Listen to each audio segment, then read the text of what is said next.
Gracias, Camila, por esas buenas noticias. Vamos a entrar en materia porque nos distingue esta mañana con su presencia y su participación el licenciado Rafael Carles. Él es un hombre dedicado a la industria, es industrial, también es escritor y es periodista, pero nos dice que va a hablar aquí su opinión ciudadana. Yo he leído varios de los escritos suyos, don Rafael Carles, muy interesante, los conceptos ahí vertidos, que es la razón por la cual lo estamos invitando hoy a Infoanálisis. Buen día, bienvenido. Gracias, Ñito. Buenos días a todos los radioescuchas y televidentes. Aquí a tus órdenes. Veo que tu resumen informativo fueron los 15 minutos más condensados e informativos que he escuchado en mi vida. Te felicito por esa forma de plantear las noticias internacionales. Estoy a tus órdenes. Gracias, señor Carles, muy amable. Mire, vamos a entrar dentro del análisis de la situación de las reformas electorales. La Comisión de Gobierno de la Asamblea Nacional aprobó el primer y segundo bloque de las reformas electorales, pero, subrayado, mantiene el fuero penal electoral. Pero, además, el otro pero es que han aprobado los magistrados, contrario a lo propuesto por los magistrados del Tribunal Electoral, que pretendían que se eliminara el fuero penal, también lo dice la propia comisión, y esto no se dio, pero además se había solicitado un aumento del 15% al financiamiento de los candidatos independientes. La Asamblea decidió mantener el fuero por una parte y por la otra que sea el 3.5%, lo que representará el financiamiento para los candidatos independientes. ¿Cuál es su opinión ciudadana, señor Carles? El modelo está mal diseñado. Es un modelo politizado, a todas luces en desequilibrio con la voluntad del pueblo y las buenas prácticas de gobierno. Es un modelo en desorden, altamente disfuncional y que genera como consecuencia grandes y graves escándalos.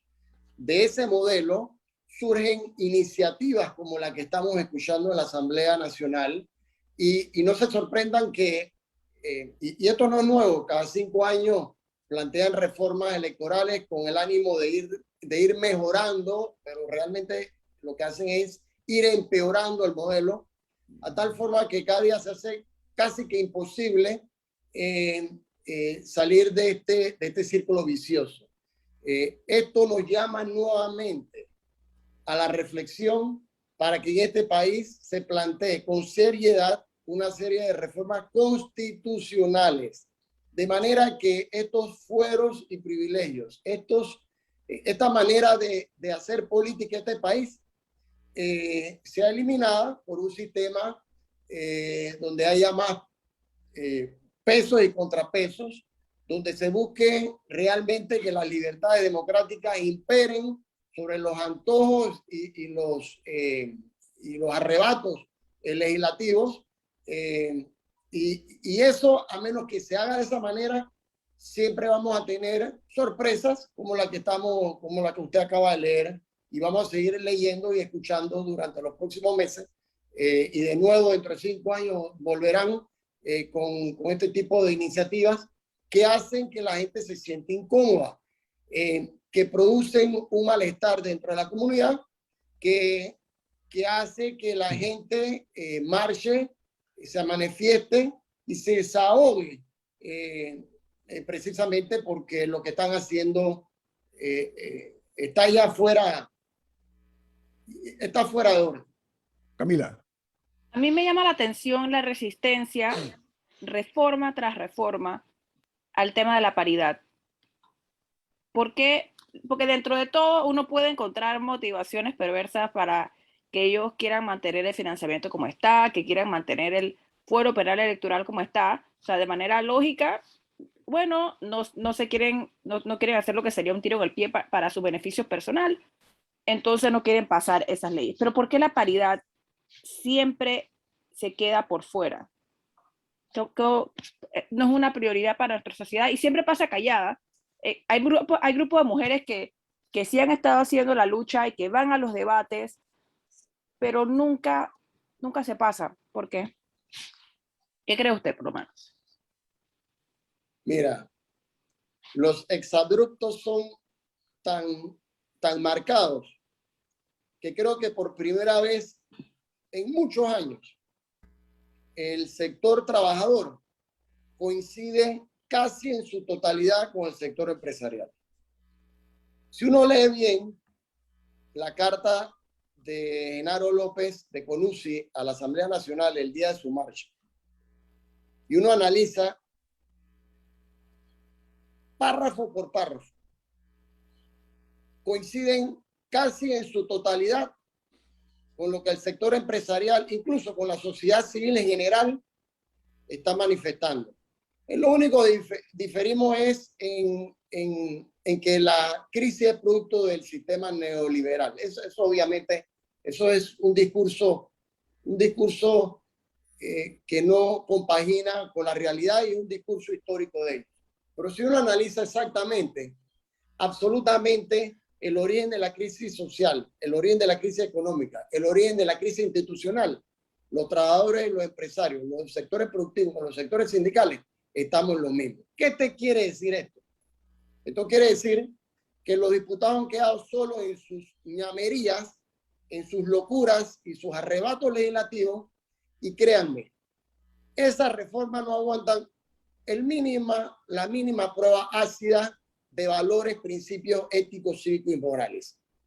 Hasta que en este país no utilicemos la vara de los valores para discernir sobre qué criterios utilizar para conducir el país hacia el sendero y el camino del progreso y del desarrollo, vamos a quedar siempre empantanados en estos tipos de decisiones e iniciativas legislativas que lo que están haciendo es dividir más a la sociedad, o pongámoslo de esta manera, a unirnos más e irnos en contra de ellos.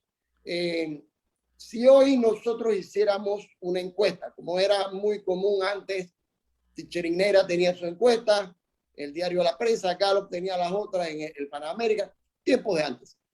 Si nosotros hacemos una encuesta ahora mismo y planteamos las reformas electorales de cara a la percepción de la ciudadanía y de la población, nadie va a estar a favor.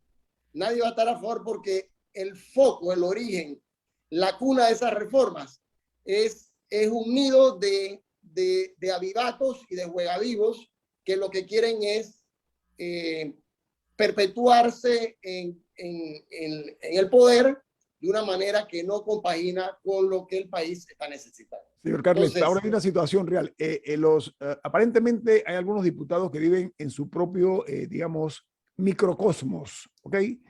Ellos tienen su propia burbuja, ven el país desde su perspectiva, pero es un hecho que estamos frente a una posibilidad de que se convierta en una bomba de relojería que puede estallar en cualquier momento ante la disconformidad de la ciudadanía, grandes sectores de la ciudadanía, que están viendo cómo la Asamblea Nacional de Diputados, compuesta por X determinada cantidad de personas, están dominando un país haciendo lo que a bien les da la gana, como usted dice, ¿no? Lo hacen de una manera descarnadamente grosera. Pero parte del problema es que la cleptocracia criolla que se ha instalado en el poder está produciendo políticos inmensamente ricos, pero pobres, calamitosamente pobres. Esa desigualdad social va a tener un impacto más temprano que tarde. ¿Cuál es su diagnóstico de esa, hablando de inequidades, de esa inequidad en particular, de personas que cuando llegan al poder se convierten en inmensamente ricos, mientras el pobre se hace cada vez más pobre? Su diagnóstico es acertado. Coincido 100% de que se ha creado una cultura que no aguanta más. El termómetro de la ciudadanía ya está, el mercurio está subiendo y sin duda alguna esto va a llegar a una crisis. Yo te propongo lo siguiente y se lo planteo a la comunidad de esta manera. La única manera que nosotros podemos hacerle frente a situaciones como la que estamos viviendo es a través del rescate y la promoción de los valores éticos, cívicos y morales. Mientras en este país la honestidad no sea moneda de curso, seguirán habiendo situaciones, políticos, partidos y una gran cantidad, tanto empresarios, comerciantes, toda una serie de elementos que no van a colaborar ni ayudar a que el país entre por el camino del progreso. Los países más desarrollados en materia de valores y de promoción de principios éticos y morales son los que siempre están marcando los mejores índices de bienestar, de salud, de educación, de gobernabilidad. Entonces, no nos hagamos bola. Empecemos por la educación, por la práctica de los valores. Y te doy un comercial aquí en este momento. Este año, el Club de Leones de Panamá, la Comisión Nacional Pro Valores, que está conformada por clubes cívicos, la Cámara de Comercio, Industria y Agricultura de Panamá, un par de canales de televisión y un grupo influyente de ciudadanos, estamos organizando para el mes de noviembre el Día de los Valores. ¿Qué conlleva y qué involucra esto? Que sí, que comencemos a inculcar los valores y que todos los días alguien hable de valores y que los valores sean, en vez de estar hablando de los problemas, comencemos a hablar de la solución, porque pienso que si no se hace algo al respecto, más temprano que tarde, el país va a entrar en un colapso de confianza que se va a degenerar en una salida que nadie quiere en este país. O sea que una explosión social, como ha ocurrido en otros países. Mira, en Chile fue por un aumento del pasado del mes. En Ecuador fue por un tema del impuesto al combustible. En Nicaragua fue por el tema de las primas y la edad de jubilación. Y uno analiza bien lo que está ocurriendo en el mundo con respecto al tema de las manifestaciones. Y Panamá, hasta ahora estamos bien librados, pero nada nos exime y nada nos dice que en el futuro, producto de estos comportamientos y estas conductas de los políticos, de los malos políticos, la ciudadanía no se degenere en manifestaciones diferentes a las que hemos tenido hasta ahora. Tengo un corte comercial, amigos. Parte del problema es que se ha perpetuado en nuestro país la corrupción, el nepotismo, el patrimonialismo y además la impunidad que es reincidente en nuestro país. Todos esos conforman un tumor que ningún gobierno se ha atrevido hasta ahora a atacar, a tratar de curarlo. Se mantiene ese tumor todavía ahí latente. Vamos al corte comercial. Esto es Info Análisis, un programa para la gente inteligente. Y quería un comentario a lo anterior, y es, sí, yo entiendo el enfoque en valores y todas esas cosas, pero al final, si en este país se va un estallido social, no va a ser por la falta de respeto, la falta de tolerancia, va a ser porque la gente no puede comprar una casa digna, su jubilación es una miseria, porque su salario está por debajo de la canasta básica, porque todos los días no tiene agua, los apagones le dañan los pocos elementos electrónicos que tiene en su casa. O sea, son por ese tipo de problemas que no veo que se plantee una solución real a ese tipo de inequidades. Entonces, ¿qué opciones existen para atender esos problemas, más allá de una campaña de valores y de la importancia de la tolerancia y el respeto?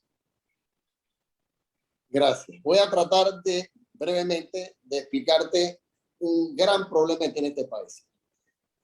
El candidato Laurentino Cortizo Cohen lo puntualizó muy bien durante la campaña y dijo que la educación iba a ser la estrella de su gobierno. Busca esa estrella.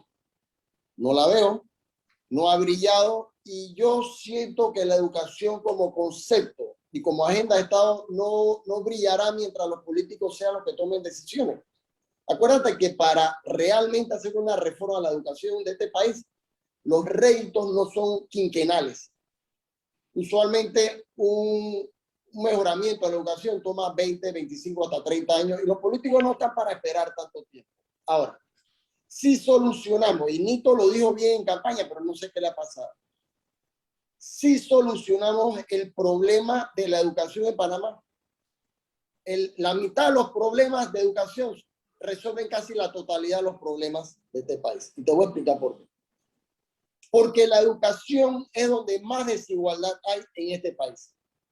Si tú comparas la educación pública, la educación del interior de la República, la educación de los campos y los llanos de este país, con la educación de los barrios y de los colegios privados de este país, tú te darás cuenta que la diferencia es mucho más grande que la diferencia salarial, o la diferencia en salud, o la diferencia económica o seguridad. ¿Cómo es posible que las escuelas públicas dan 3, 4, 5 horas de clases y los colegios privados dan 6, 7, 8 y hasta más horas de clase? Y aquí quiero separar algo en lo que es el problema de fondo y el problema de forma. Hay que atacar el problema de educación principalmente de forma, porque ahí es donde menos conflictos y menos resistencia por parte de los docentes. ¿Cuál es un problema de forma? Que hay que aumentar el número de horas por jornada. ¿Cómo es que aquí en Panamá hay colegios que dan clase en la mañana a un grupo de estudiantes y en la tarde dan clase a otro grupo de estudiantes? Es decir, salgan rápido que vienen los demás. Y al hacer eso, desatienden lo más importante, que son las actividades extracurriculares dentro de un pensum académico. En mi entender, yo fui a la escuela y déjame decirte, y yo fui profesor también, hay horas para dar clases, pero también hay horas para la merienda, para el recreo, para el almuerzo, y hay horas para las actividades deportivas, culturales, debates, música, arte, idiomas. Eso no existe en la educación pública. Y ahí es donde está la gran desigualdad. Lamentablemente, el sistema educativo nuestro está diseñado para asimilar un solo tipo de inteligencia, que es la memorística, es decir, aprende, lee, corre al colegio antes se te olvide y gana una buena nota. Pero en hacer eso, olvidamos lo más importante de la educación, que es la parte integral de la educación, que muestra destrezas y habilidades. Eso en la educación pública no existe. Y dejamos pasar muchos talentos, muchos genios, que por no ganar buenas notas nunca los podemos filtrar y colocar en el mercado laboral. ¿Sabe qué? Problemas de fondo, para terminar. Por favor. ¿Cuál es el problema de fondo? El problema de fondo es que los docentes se han quedado en el siglo XX. Y en Panamá, mientras los docentes vayan a la escuela y vayan a la Universidad de Panamá como fuente de conocimiento, estamos destinados al fracaso, porque nada pedagógico puede salir de una universidad que está atrasada.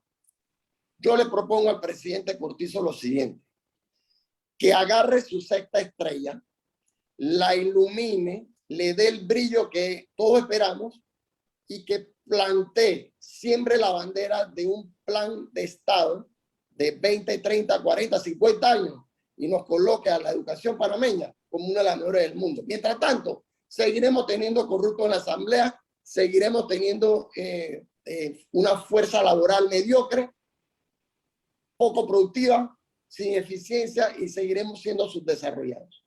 Disculpa que me entendí. No, tranquilo. Pero hay una serie de problemas. Uno, que aparentemente parte de la sociedad está como aletargada con el tema de la educación.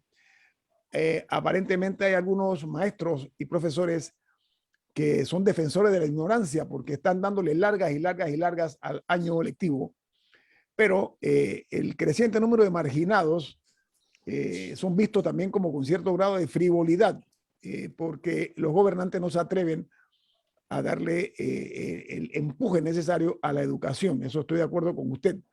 Y el presidente Cortizo está a tiempo de poder regenerar esa curva que maliciosamente se está en algunos casos manipulando para que la gente pobre se mantenga en el mundo de la ignorancia. Pero voy a cambiarle el tema, señor Carles, porque da la impresión de que en Panamá se ha perdido un poco o mucho ese orgullo nacional, y voy a explicarme por qué. Mira, por una parte, vemos cómo, por ejemplo, la empresa constructora de Brecht le dio una respuesta muy grosera, a mi juicio, a una decisión tomada por la empresa Tocumen S.A., que dijo que ese contrato quedaba sin ningún tipo de efecto porque habían incumplido los términos contemplados en la 8ª adenda. 8 adendas en ese proyecto, 8 adendas. Tiene 7 años de atraso, en fin.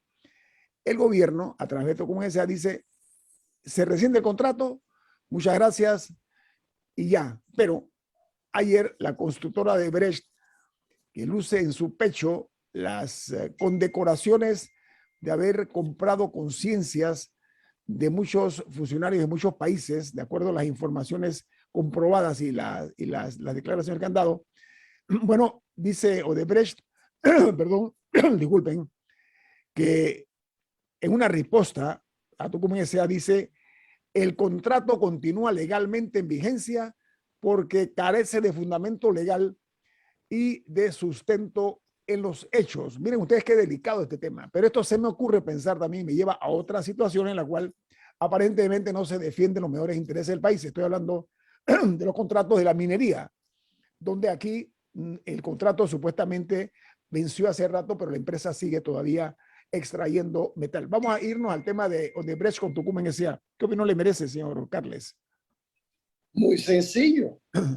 Que mientras en este país nosotros toleremos conductas como las que han sido de alguna manera denunciadas en otras latitudes y que son ampliamente conocidas en todo el hemisferio y en todo el mundo.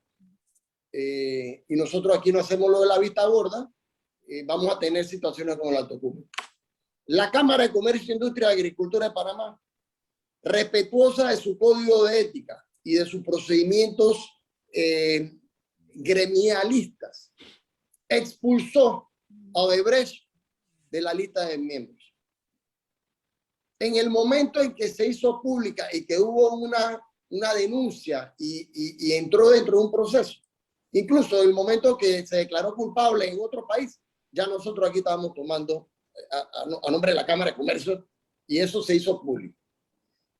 Cuando en el gobierno de Juan Carlos Varela se hizo un esfuerzo para reformar la ley de contratación pública y adecuarla a los temas de corrupción, se hicieron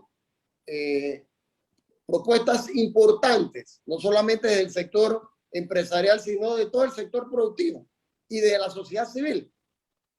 Y cayeron en saco roto. Entonces, Nito, te soy sincero, este país tiene que aconductarse desde arriba hacia abajo. Muy cómodo saber que Odebrecht está todavía en Tocumen. Bueno, sanciónenlo, sáquenlo, pero todavía estamos 3 años de este gobierno o 3 años desde la denuncia pública de Odebrecht y todavía estamos hablando de Odebrecht y no hacemos nada al respecto. Es más, te hago una pregunta. Yo quisiera saber, porque no hay nada auditado ni nada concreto, ¿dónde están los $200 millones que Odebrecht iba a pagarle al Estado panameño en calidad de una multa, resarcimiento o multas? Eso nadie ha hablado. Mira, y te voy a decir una cosa, en este país no, a nivel de contratación pública, a nivel de pago, a nivel de dinero, no se hace nada sin que un Contralor General de la República lo autorice, lo apruebe y lo pase. Este es un funcionario que ha perdido vigencia dentro del aparato gubernamental. Ojalá existiera alguien a la altura de Chinchorro Carles en este momento, para que no solamente pare estos abusos de empresas como Odebrecht, sino ponga en cintura a todos los que no entienden lo que es la palabra austeridad porque a nosotros nos han pedido austeridad en el sector productivo, en el sector laboral nos han pedido austeridad, incluso a muchas personas, miles, cientos de miles de personas tuvieron que regresar a su casa y todavía están en espera de que se les renueve el contrato. Pero en el órgano, en el aparato gubernamental, a nadie se le bajó la jornada laboral, a nadie se le bajó los salarios. Es más, se están aumentando los gastos. Entonces, señor Contralor, yo pienso que este es un momento para que usted brille. Está totalmente oscuro. Señor Carles, le voy a un corte comercial. Nos regala unos minutos más al regreso, por favor. Claro. ¿Sabe qué? Lo que pasa es que en Panamá hay personas que entienden que la lealtad es sumisión no al Estado, no al país, no a su gente, sino a ciertos grandes consorcios internacionales que por alguna forma o razón que no me atrevo todavía a calificar, algunos funcionarios defienden más los intereses de estas grandes empresas que los intereses del país y de nosotros, y se hacen de nuestros dineros de una forma escandalosa. Viene más aquí en Info Análisis, un programa para la gente inteligente.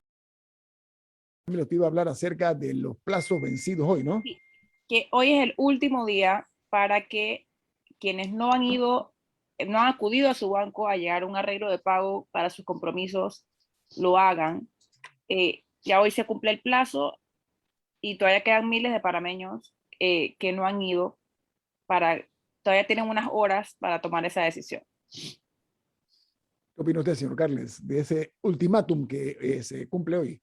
No, los bancos, al igual que el sector empresarial productivo de este país, han estado a la altura de las circunstancias.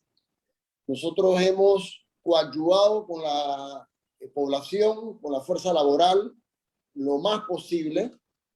Los bancos han puesto este llamado para que los cuentavientes o sus clientes pasen y tengan a bien actualizar el estado en que ellos se encuentran.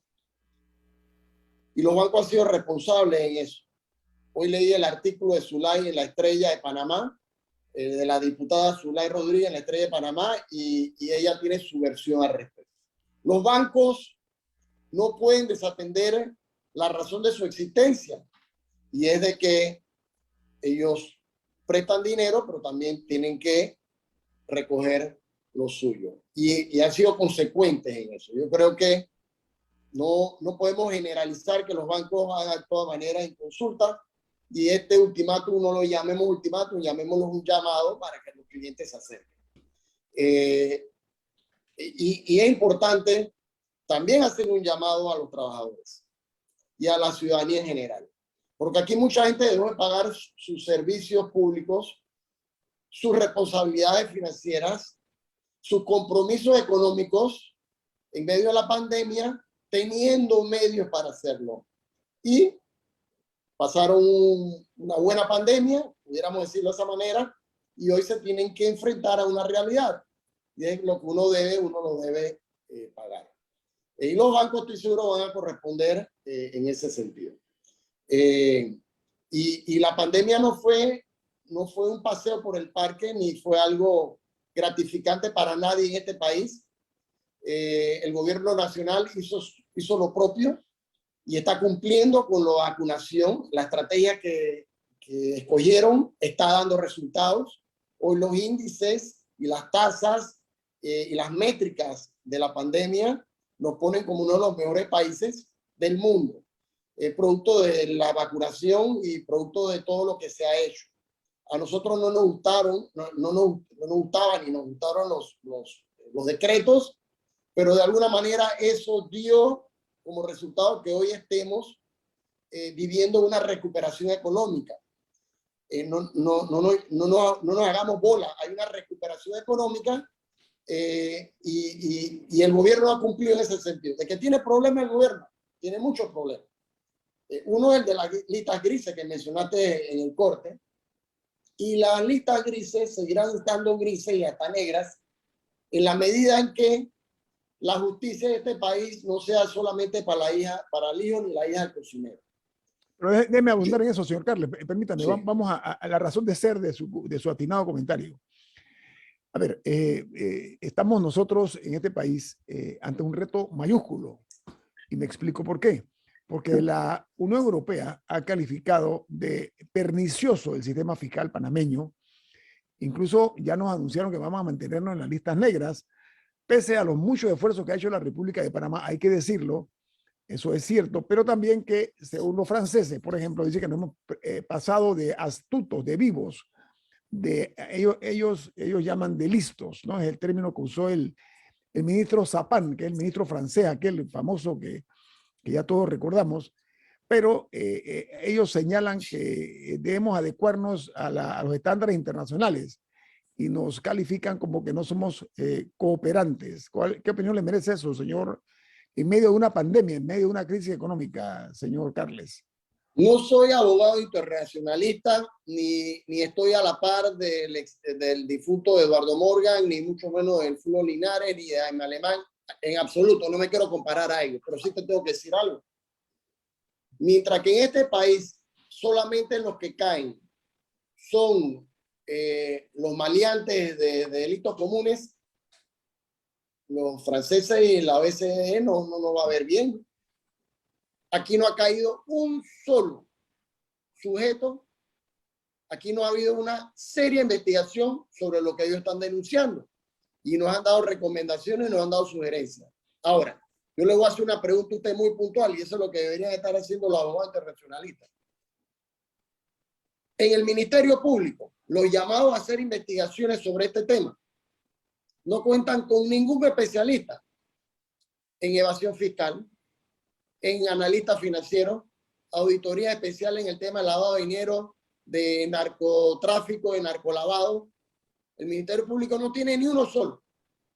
Con razón, en este país se nos dificulta la administración de justicia en este campo tan delicado y tan especializado como es el tema este de la lista grises. Podemos ir a Luxemburgo, a Bruselas, a dar toda una clase de explicaciones. Podemos escribir comunicados al New York Times si es posible.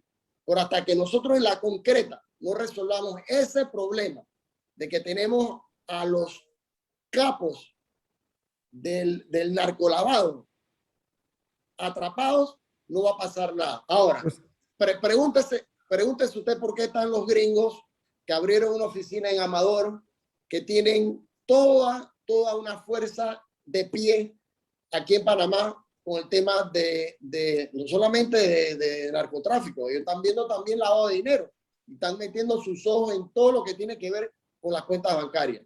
¿Por qué? Porque hemos sido incapaces nosotros de transmitirle transparencia al proceso, y hoy día Nito se ha ganado el gran poroto de que hoy Panamá es punto estratégico de la lucha contra el narcotráfico, precisamente porque le hemos dado oportunidad al Departamento de Justicia, a la DEA y al FBI para que tengan sus funcionarios trabajando desde aquí. Pero ojalá eso dé resultado. Señor Carles, pero hay una realidad. En Panamá se han aflojado los nudos éticos y morales, pero además hay una situación real. Este país es la mentalidad criolla nos lleva a un hecho real. Usted dice, no hay ningún pez gordo en el sartén de la justicia, no se está friendo ninguno. Pero usted y yo sabemos, y nuestros oyentes que son inteligentes, que aquí también hay señores feudales que son intocables, gente que se sabe, que se ha prestado para muchas maldituras, como yo le llamo, y para muchos excesos. Y están por ahí felices y contentos sin que el largo o corto brazo de la justicia panameña pueda exigirles cuentas. Hay una situación real que se ha ido tratando de endulzar un poco estos escándalos, porque hay muchas promesas de que va a haber justicia, pero no se da. Entonces hay una frustración dentro y fuera. Entonces afuera dicen, ¿saben qué? Panamá es un país de pillos, de corsarios, de piratas. Así nos ven de afuera, señor Carles. ¿Por qué no tomamos una decisión ya de decir, ¿sabe qué? Aquí vamos, borrón y cuenta nueva. Todo el que haya cometido actos de lavado de dinero, no importa quién sea, bancos, ejecutivos, presidentes de empresas, el que sea, autoridades, tiene que pasar por el tamiz de la justicia. ¿Qué le parece esa? Excelente idea.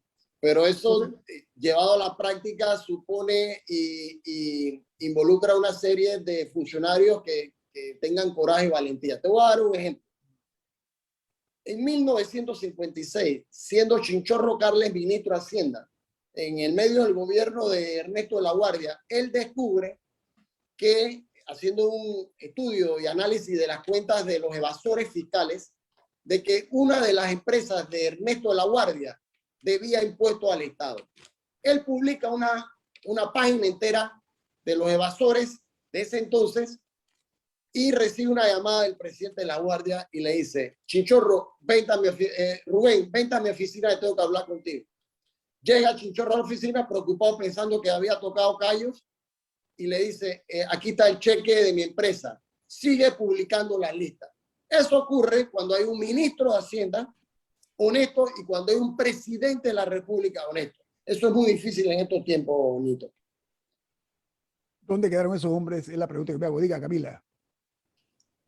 Bueno, iba a regresar brevemente a un tema anterior. Tenemos un minuto. Ajá. Sí, o sea, tomando en cuenta que hoy es el último día para llegar a arreglos de pago con los bancos, también hay otra realidad, y es que hay miles de trabajadores que todavía se encuentran suspendidos y que el plazo para que las empresas lo reactiven es el 31 de octubre.